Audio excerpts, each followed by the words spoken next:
వార్తల్లోని వివరాలకు వెళ్తే కర్నూలు జిల్లాలో ఉదయం 6 గంటల నుంచే లబ్ధిదారుల ఇంటి వద్దకు వెళ్లి సామాజిక భద్రత పెన్షన్ల పంపిణీ కార్యక్రమం ప్రారంభమైంది. కల్లూరు మండలం చిన్నటీకూరు గ్రామంలో ఎన్టీఆర్ భరోసా పెన్షన్ పథకం కింద అర్హులైన లబ్ధిదారుల ఇంటి వద్దకే వెళ్లి సామాజిక భద్రత పెన్షన్లను జిల్లా కలెక్టర్ రంజిత్ బాషా అందజేశారు. ఎమ్మిగనూరులో MLA BV Jayanageswara Reddy pension అందజేశారు. జిల్లా వ్యాప్తంగా సచివాలయ సిబ్బంది పెన్షన్ పంపిణీ చేశారు. 3,000 పెన్షన్ను 4,000కు పెంచడంతో లబ్ధిదారులు రాష్ట్ర ప్రభుత్వానికి కృతజ్ఞతలు తెలిపారు. కర్నూలు నగరపాలక సంస్థకు సంబంధించిన స్టాండింగ్ కమిటీ ఎన్నికలు కొనసాగుతున్నాయి. నగరపాలక సంస్థ కౌన్సిల్ సభలో ఎన్నికలు కొనసాగుతున్నాయి. 5 స్థానాలకు 10 మంది కార్పొరేటర్లు పోటీ చేస్తున్నారు. ఎన్నికల కేంద్రంలో మేయర్ బివి రామయ్య ఉన్నందుకు బయటకు రావాలని తెదేపా కార్పొరేటర్లు ఆందోళన చేశారు. పోలీసులు కార్పొరేట్లను బయటకు పంపారు.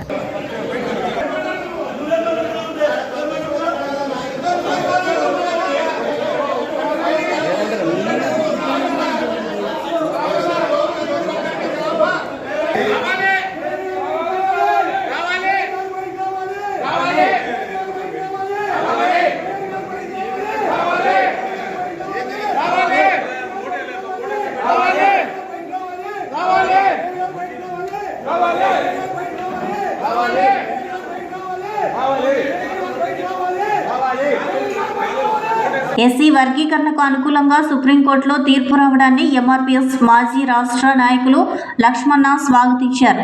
ఎస్సీ వర్గీకరణ జరగడంతో కర్నూలులోని అంబేద్కర్ విగ్రహానికి మందకృష్ణ మాదిగ చిత్రపటానికి ఆయన పాలాభిషేకం చేశారు. ఈ సందర్భంగా లక్ష్మణ మాట్లాడుతూ మందకృష్ణ మాదిగ 30 సంవత్సరాల పోరాటం వల్లే ఎస్సీ వర్గీకరణ సాధ్యమైందని అన్నారు. ఉద్యమంలో అమరులైన వారికి మౌనం పాటించి వారికి నివాళులు అర్పించారు. ఎస్సీ వర్గీకరణకు అన్ని వర్గాల వారు సహకరించాలని ఆయన కోరారు.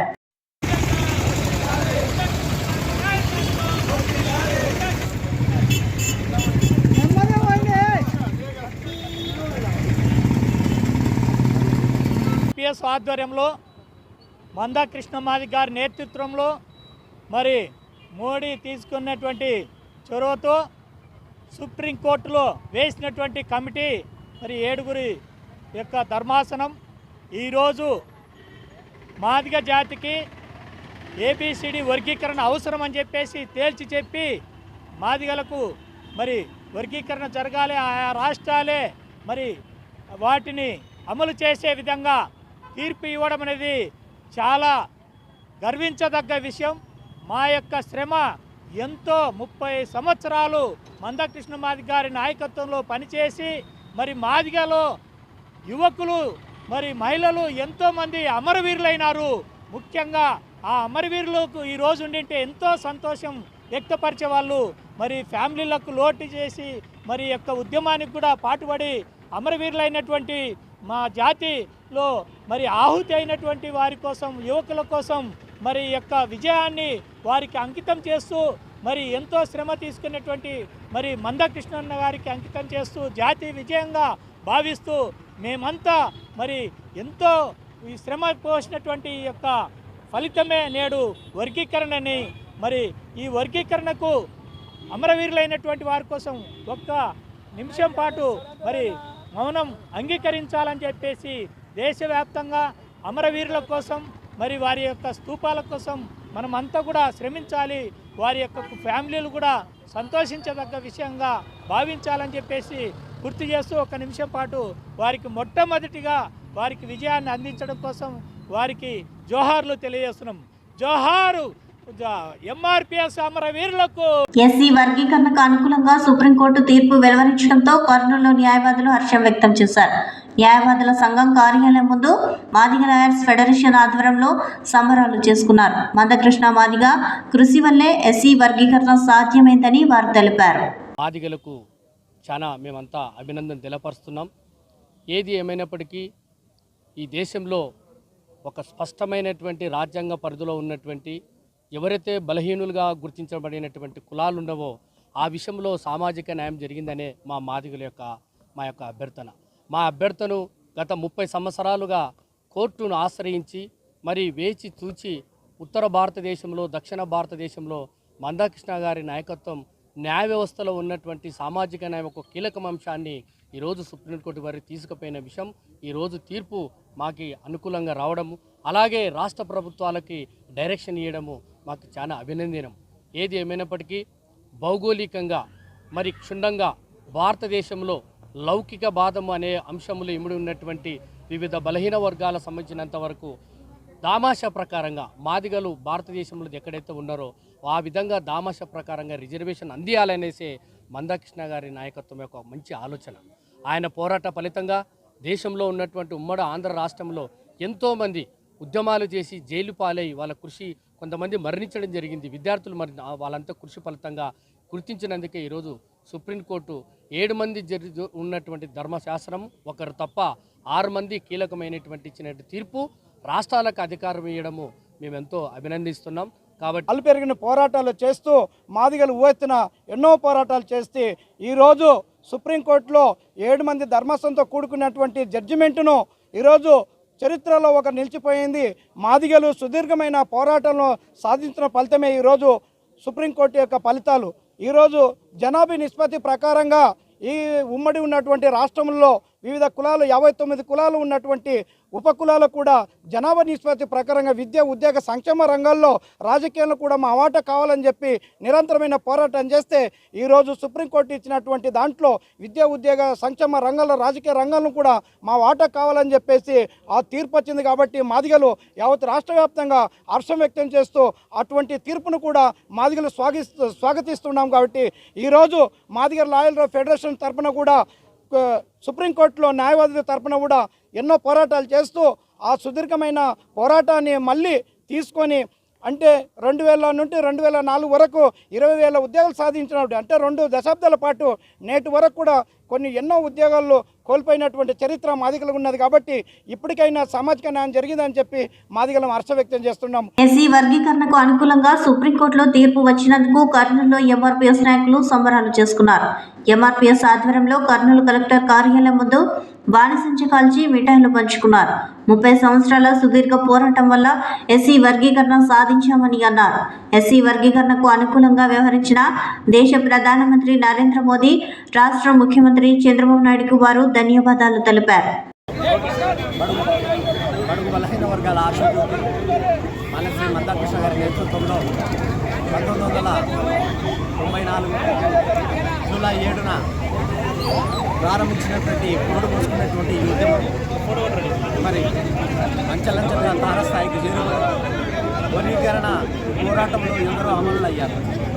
అమరుల ఫలితం ఈరోజు వర్గీకరణ మరి కేంద్ర ప్రభుత్వం సుప్రీంకోర్టు ద్వారా మాకు ఇవ్వడం అనేది చాలా ఆనందదాయకం. మాదిగ మహాశయులారా, మేధావులారా, మరి ఆనాడు చంద్రబాబు నాయుడు గారి పీరియడ్లోనే వర్గీకరణ జరిగింది. మరి వర్గీకరణ ఇచ్చే దిశగా చంద్రబాబు నాయుడు గారే ముఖ్యమంత్రిగా ఉండడము చాలా గర్వకారణం అని కూడా మేము మాదిగల తరఫున తెలియజేస్తున్నాం. ఎందుకంటే కేంద్రం మాకు సపోర్ట్ ఇచ్చి కేంద్రం ద్వారా మమ్మల్ని వర్గీకరణ దిశగా మలిపించి మరి మానశ్రీ మందాకృష్ణ మాది గారి జెండాను మరి భుజాన వేసుకొని కేంద్రం వరకు తీసుకెళ్ళినటువంటి చరిత్ర మరి కిషన్ రెడ్డి గారు కూడా ప్రత్యేకంగా ధన్యవాదాలు తెలియజేస్తున్నాం. ఎందుకంటే మాదిగ జెండాల కృష్ణ మాదిగను వెంటబెట్టుకొని తీసుకెళ్ళి వర్గీకరణకు ముందుండి నడిపించినటువంటి దిశగా ప్రయాణం చేసినటువంటి కిషన్ రెడ్డి గారికి తెలియజేస్తూ మరి ముఖ్యంగా చంద్రబాబు నాయుడు గారు ఈ పీరియడ్లో వర్గీకరణ ఇచ్చే పీరియడ్లో ముఖ్యమంత్రిగా ఉండడం మాదిగల ఆనంద విషయం అని తెలియజేస్తూ రాష్ట్ర కళామండలి అధ్యక్షుడు రెడ్డి. ఆంధ్రప్రదేశ్ రాష్ట్రంలో యువతకు ఉపాధి కల్పించేందుకు జాతీయ కోడిగుడ్లు సమన్వయ సంఘం ముందుకు వచ్చిందని ఎస్సీ, ఎస్టీ, బీసీ, మైనార్టీ మహిళా ఐక్యవేదిక కర్నూలు నగర అధ్యక్షురాలు మీసాల సుమలత తెలిపారు. ఈరోజు కర్నూలు నగరంలోని 48వ వార్డు రోజా వీధిలో ఎగ్ కార్డులను నిరుద్యోగ యువత సద్వినియోగం చేసుకోవాలని అవగాహన కార్యక్రమం చేశారు. ఈ సందర్భంగా కర్నూలు నగర అధ్యక్షురాలు మీసాల సుమలత మాట్లాడుతూ రాష్ట్రంలో 7,200 మంది నిరుద్యోగ యువతకు ఉపాధి కల్పించేందుకు 13 కోట్లతో ఎగ్ కార్డ్స్లు ఎన్టీఆర్ ట్రస్ట్ ఆధ్వర్యంలో జిల్లాకు 100 మందికి చొప్పున 26 జిల్లాలలో 2,600 మంది నిరుద్యోగ యువతను ఎంపిక చేసి వంట పాత్రలు, టూల్స్తో పాటు ఇతర పరికరాలు 50,000 రూపాయల విలువైన తోపుడు బండి అందిస్తున్నారని తెలిపారు. అటు వైఎస్ఆర్ ప్రభుత్వం ఫిష్ ఆంధ్ర అందిస్తే నేటి టీడీపీ ప్రభుత్వం ఎగ్ కార్డులు అందించనున్నారని తెలిపారు. ఎగ్గుకట్టుకు 3 చొప్పున ఎంపిక చేస్తారని తెలిపారు. ఈ కార్యక్రమంలో మణిబాబు, సుధీర్, నాగన్న, ఆంజనేయులు, రాముడు, శేషమ్మ, కర్రమ్మ, శంకరమ్మ తదితరులు పాల్గొన్నారు. ఆంధ్రప్రదేశ్ రాష్ట్రంలో ఈరోజు నిరుద్యోగ సమస్యలు తీర్చడానికి నారా చంద్రబాబు నాయుడు గారు ముందుండి అందరి ఆశయాలకు అనుగుణంగా నిరుద్యోగ సమస్యలు తీర్చడానికి ముందుకు వస్తున్నారు. నిరుద్యోగులు కూడా ముందుకొచ్చి కార్యక్రమంలో పాల్గొని నిరుద్యోగ ఉపాధిని అందరూ సద్వినియోగం చేస్తుందిగా సభాముఖంగా తెలియజేస్తున్నాం. ఈ కార్డు ఏర్పాటు చేయకపోతే తెలుగుదేశం పార్టీ తన ఇచ్చిన అంశాలలో ఇది కూడా చేర్చి నిరుద్యోగ ఉపాధి కల్పించాలని గవర్నమెంట్ ముందుకు వచ్చింది. అందుకు యువతలు కూడా అందరూ ముందుకు వచ్చి ఇది కార్యక్రమంలో. ఉమ్మడి కర్నూలు జిల్లా పవిత్ర పుణ్యక్షేత్రం శ్రీశైలం శ్రీ భ్రమరాంబిక మల్లికార్జున స్వామి వారిని ఇవాళ ఆంధ్రప్రదేశ్ రాష్ట్ర ముఖ్యమంత్రి నారా చంద్రబాబు నాయుడు దర్శించుకున్నారు. స్వామి అమ్మవార్లకు పట్టు వస్త్రాలు సమర్పించి ప్రత్యేక పూజలు నిర్వహించారు. అనంతరం ఆలయ అధికారులతో ఆలయ అభివృద్ధి పనులకు సంబంధించి ఆరా తీశారు. ఆలయంలో అభివృద్ధి పనులపై సమీక్షించి నివేదిక తయారు చేసి పంపాలని, నివేదిక ప్రకారం అభివృద్ధికి ప్రభుత్వం పూర్తిగా సహకరిస్తుందని తెలిపారు. అనంతరం ఆలయం నుంచి రోడ్డు మార్గంలో నేరుగా శ్రీశైలం జలాశయం చేరుకుని కృష్ణమ్మకు జలహారతి ఇచ్చి అనంతరం నీటి వినియోగదారుల సంఘంతో చర్చించారు. అనంతరం మడకశిరకు బయలుదేరి వెళ్లిపోయారు. ఈ కార్యక్రమంలో నంద్యాల పార్లమెంట్ ఎంపీ బైరెడ్డి శబరి, ఆంధ్రప్రదేశ్ రాష్ట్ర రోడ్డు రవాణా శాఖ మంత్రి బీసీ జనార్దన్ రెడ్డి, శ్రీశైలం ఎమ్మెల్యే బుడ్డ రాజశేఖర్ రెడ్డి తదితరులు పాల్గొన్నారు.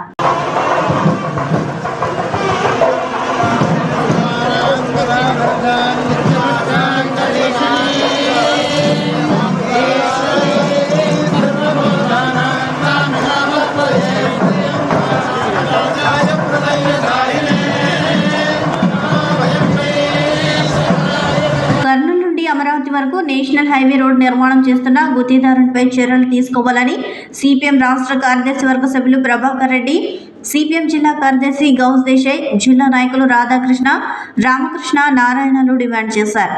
ఈరోజు సిపిఎం పార్టీ ప్రతినిధి బృందం హంద్రినివా కాల్వలో వేసిన మట్టిని పరిశీలించారు. నేషనల్ హైవే కాంట్రాక్టర్ తన అధికార పలుకుబడిని ఉపయోగించుకుని ఇరిగేషన్ అధికారులకు చెప్పకుండానే కాల్వలో మట్టిని వేయడం, ఉన్న పాత బ్రిడ్జిని కూల్చడం దుర్మార్గమైన చర్య అని వారు విమర్శించారు. గత వారం రోజుల నుంచి అన్ని పత్రికల్లో, మీడియాలో కథనాల రూపంలో వచ్చిన తర్వాత ఈరోజు హడావిడిగా మట్టిని తొలగించే కార్యక్రమం చేపట్టారని వారు తెలిపారు. ఒకవైపు కృష్ణా, తుంగభద్ర నదులు పొంగిపొర్లి వృధాగా సముద్రంలో పారుతూ ఉంటే, వర్షాలు లేక, సాగునీరు లేక పంటలు ఎండిపోతున్న అనంతపురం, సత్యసాయి, కర్నూలు రైతాంగ గోడు వినే నాదుడే లేడని వారు ఘాటుగా విమర్శించారు. వృధాగా పోతున్న నీళ్లను హంద్రినివా ద్వారా కర్నూలు జిల్లాలోని అన్ని చెరువులను నింపడానికి అవకాశం ఉన్నా, అనంతపురం ప్రాంతానికి నీళ్లు అందించే అవకాశం ఉన్నా హంద్రినివాకు నీళ్లు వదలకుండా నిర్లక్ష్యం చేస్తున్నారని వారు విమర్శించారు. ఇప్పటికైనా జిల్లా కలెక్టర్ జోక్యం చేసుకుని హంద్రినివా కాల్వకు అన్ని పంపులు ఆన్ చేసి నీళ్లు వదలాలని, కర్నూలు జిల్లాలో ఉన్న చెరువులు నింపాలని, కాల్వకు నీళ్లు వదలడానికి ఆటంకం కల్పించిన నేషనల్ హైవే కాంట్రాక్టర్లు తీసుకోవాలని, కాల్వకు నీళ్లు వదలడానికి ఆటంకం కల్పించిన నేషనల్ హైవే కాంట్రాక్టర్పై చర్యలు తీసుకోవాలని వారు డిమాండ్ చేశారు. ఈ కార్యక్రమంలో సిపిఎం మండల నాయకులు రాఘవేంద్ర, మృత్యుంజయ్ తదితరులు పాల్గొన్నారు.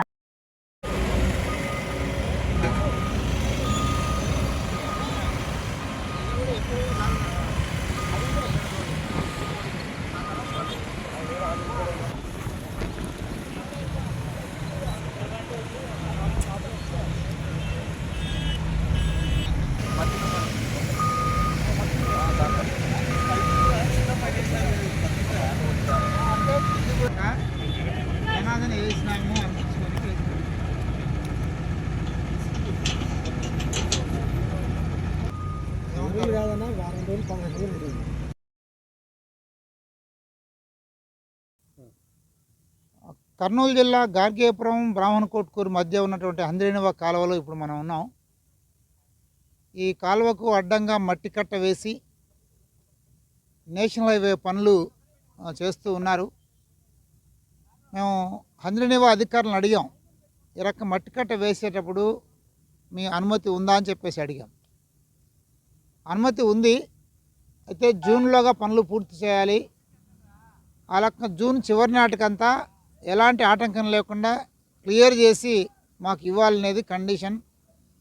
అయితే ఇప్పుడు జూన్ అయిపోయింది, జూలై అయిపోయింది, ఆగస్టు మొదటికి వచ్చేసాం. ఇంకా ఈ పనులు పూర్తి కాలేదు. మేము గత నెలన్నరగా మేము ఒత్తిడి తీసుకొస్తున్నామని చెప్పేసి చెబుతూ ఉన్నారు. మరి అధికారులు అంత ఒత్తిడి తీసుకొస్తుంటే అధికారులు బలహీనులా, కాంట్రాక్టర్ బలవంతుడా, లేకపోతే ఈ హంద్రీనీవా మీద ఆధారపడిన కరువు ప్రాంత ప్రజలు అంటే లెక్కలేదా అయితే స్పష్టం కావట్లేదు. మేము సిపిఎం పార్టీగా ప్రతినిధి బృందం, మా పార్టీ జిల్లా సెక్రటరీ గౌస్ దేశాయ్, జిల్లా నాయకులు నారాయణ, రామకృష్ణ, రాధాకృష్ణ అందరం కలిసి ఇక్కడ వచ్చాం. ఈ చూస్తూ ఉంటే ఇవేవో తాత్కాలిక ఏర్పాటు చేస్తున్నామని చెప్పేసి అంటున్నారు. ఈ తాత్కాలిక ఏర్పాటు కూడా ఇది కంటి తుడుపు చర్యగా కనిపిస్తుంది. ఇది తాత్కాలికంగా అసలు నీళ్ళంటూ వస్తే ఇది పూర్తిగా కుంగిపోయే ప్రమాదం ఉంది. అసలు కాంట్రాక్టరు ఇంత నిర్లక్ష్యంగా ఉంటే హంద్రీనీవా అధికారులు కానీ ప్రభుత్వం కానీ ఎందుకని కాంట్రాక్టర్ మీద చర్య తీసుకోలేదు? ఇది మేము వేసే ప్రశ్న. కృష్ణానది పొంగి పొర్లుతూ ఉంది. శ్రీశైలం ప్రాజెక్టులో జలాలు టీఎంసీలు కిందికి వదులుతూ ఉన్నారు. ఏదైతే కరువు సీమ కర్నూలు, అనంతపురం, సత్యసాయి లేదా చిత్తూరు ఈ జిల్లాల్లో కరువు సీమ ఉందో ఈ కరువు సీమకు నీళ్ళు ఇవ్వాలని హంద్రీనీవాని అడ్డుకునే అధికారం ఎవరికి ఉంది అని చెప్పేసి అడుగుతూ ఉన్నాం. అందుకనే వెంటనే ప్రభుత్వం మేము డిమాండ్ చేస్తున్నాం, తక్షణం నీళ్ళు ఇచ్చేందుకు అవసరమైన అన్ని చర్యలు, ఇట్లాంటి కంటి తుడుపు చర్యలు కాదు, ఇది పూర్తిగా కంటి తుడుపు చర్య. ఇది తాత్కాలికంగా పైపులు వేశారు. ఈ పైపులన్నీ కూడా రేపు నీళ్ళ నుండి వస్తే ఈ మట్టి కొట్టుకోకపోతే పైపులను చేరుతాయి, మొత్తం రోడ్డు కుంగిపోతుంది. ఆ రకంగా ట్రాఫిక్ జామ్ అయ్యే ప్రమాదం కూడా ఉంది, అది వేరే విషయం. బట్ కరువు సీమకు నీళ్ళు ఇచ్చే పరిస్థితి లేదు. గత 40 రోజులు అనంతపురం జిల్లా నీళ్ళు వర్షం లేదు, వేసిన పంటలు ఎండిపోతున్నాయి. హంద్రీనీవా నీళ్ళు వచ్చింటే కొద్దిగా కొన్ని పంటలైనా కాపాడుకునే అవకాశం ఉండేది. అందుకని ఈ రకంగా ఏ కరువు సీమ కోసమైతే హంద్రీనీవా ఏర్పాటు చేశారో ఆ కరువు సీమకు నష్టం చేసే పద్ధతిలో కాంట్రాక్టర్ వ్యవహరించాడో ఆ కాంట్రాక్టర్పై చర్య తీసుకోవాలి. తక్షణమే హంద్రీనీవాకు నీళ్లు విడుదల చేసేలాగా, అనంతపురం, సత్యసాయి జిల్లాకు నీళ్ళు అందించేలాగా చర్యలు తీసుకోవాలని చెప్పేసి సిపిఎం పార్టీగా డిమాండ్ చేస్తున్నాం. బ్రాహ్మణ కొట్కూరు దగ్గర నేషనల్ హైవే పనులు జరుగుతూ ఉన్నాయి. ఈ నేషనల్ హైవేకు మధ్యలో హంద్రీనీవా కాలువ వెళ్ళింది. ఎవరైనా ఒక కాలువకు గండి వేయాలన్నా లేకుంటే ప్రత్యామ్నాయ మార్గం చూడాలన్నా నీటి సౌకర్యం అంటే నీళ్లు పోయేటువంటి మార్గాన్ని ఏర్పాటు చేసుకుని ఆ రకంగా రోడ్డు నిర్మాణం చేసేటువంటి ప్రయత్నం ఎవరైనా చేస్తారు, కనీస జ్ఞానం ఉన్నవాడు కూడా చేస్తాడు. కానీ ఈ కాంట్రాక్టర్ కానీ లేకుంటే అధికారులు కానీ ఇద్దరు కళ్ళు మూసుకుని ఒకరేమో అహంభావంతో ఒకరేమో నిర్లక్ష్యంగా ఉండడంతో హంద్రీనీవా కాలువ మొత్తం కూడా బూడిపోయింది. పత్రికల్లో పెద్ద ఎత్తున రాజకీయ పార్టీలు పెద్ద ఎత్తున స్పందించిన తర్వాత హడావిడిగా ఈరోజు ఉదయం నుంచి టెంపరీగా కార్యక్రమాలు చేపడుతున్నాం. ఇది చూస్తే ఒక్కసారి హంద్రీనీవా కాలువ నీళ్ళగిన వస్తే మొత్తం కొట్టుకుపోయే ప్రమాదం ఉంది. ఇది నేను కోరుతా ఉన్నా, ఎందుకంటే ఇప్పటికే రాయలసీమ ప్రత్యేకించి కర్నూలు జిల్లాలో 56 చెరువులు నీళ్ళు నింపాలని చాలా రోజుల నుంచి ప్రజలు డిమాండ్ చేస్తూ ఉన్నారు. లక్షల క్యూసెక్ల నీళ్లు కింద సముద్రం పాలవుతుంది. మరి ఆ నీటిని కరువు ప్రాంతంగా ఉన్నటువంటి చెరువులు నింపితే ఈ ప్రాంత రైతులకు మేలు జరిగే అవకాశం ఉంది. పత్తికొండ, దేవనకొండ, కృష్ణగిరి, వెల్దుర్తి ఈ ప్రాంతాల్లో హంద్రీనీవా ద్వారా పంటలు పండిస్తామన్నారు. మరి ఆ ప్రాంత రైతులకు ఇప్పుడు నీళ్ళగిన ఒక 15 రోజుల ముందే నీళ్లు వదిలి ఉంటే ఆ రకం అవకాశం ఉండే. ఈరోజు శ్రీశైలం నీళ్లు మొత్తం చూడండి సముద్ర పాలవుతున్నాయి. ఆ నీళ్లు ఈ ప్రాంత ప్రజలకు ఉపయోగించుకుంటే మంచిది కదా. కాబట్టి మేము సిపిఎం పార్టీగా డిమాండ్ చేస్తున్నాం. అంటే సిపిఎం పార్టీగా మేము ఈ ప్రాంతం నుండి రాజకీయ పార్టీ నాయకులు ప్రత్యేకించి అధికార పార్టీ వాళ్ళకి కోరుతా ఉన్నాం. అంటే మీకు ఓట్లేసి గెలిపించింది ఈ ప్రాంత ప్రజలకు ముంచడానికా లేకుంటే కరువు కాటుకలుగా పెట్టడానికా అని చెప్పేసి మేము ప్రశ్నిస్తున్నాం. తెలుగుదేశం పార్టీ నాయకులకు, తెలుగుదేశం మంత్రులకు ఏమాత్రం చిత్తశుద్ధి ఉంటే ప్రత్యేకించి ఈ ప్రాంతంలో కాంట్రాక్ట్ పైన చర్య తీసుకోవాలి. ఇంకా అనధికారిక సమాచారం ఏంటి, కాంట్రాక్టరే తెలుగుదేశం నాయకుడు ఎమ్మెల్యే బంధువు అని చెప్పి చెప్తా ఉన్నారు, ఎమ్మెల్యే అని చెప్పి చెప్తా ఉన్నారు. ఆ రకంగా ఉన్నప్పుడు అధికారులు కూడా అధికార పార్టీ అన్నట్టు ఆలోచనతో ఆ రకంగా ఉండడానికి అవకాశం ఉంది. అందుకోసం బాధ్యత వాళ్ళపైన ఉంది. వెంటనే హంద్రీనీవాకు నీళ్లు వదలాలి, చెరువులు నింపాలి. ఈ పని ఏదైతే ఉందో టెంపరీ పని, ఇది 4 రోజులు మళ్ళీ కుంగిపోయే ప్రమాదం ఉంది. దీన్ని వెంటనే ఆ బ్రిడ్జిని పూర్తి చేసి రాకపోకలు నివారించే ప్రయత్నం చేస్తే అప్పుడు ఉపయోగకరంగా ఉంటుంది. ఆ రకంగా ఈ ప్రాంత రైతులకు కాపాడుకోవడం కోసం ప్రభుత్వం వెంటనే స్పందించాలని ప్రత్యేకించి జిల్లా కలెక్టర్ గారు, మేము కోరుతాం జిల్లా కలెక్టర్ గారు ఇక్కడ వచ్చి విజిట్ చేయాలని చెప్పేసి కూడా సిపిఎం పార్టీగా మేము డిమాండ్ చేస్తాము. ఈ వార్తలు ఇంతటితో సమాప్తం. నమస్కారం.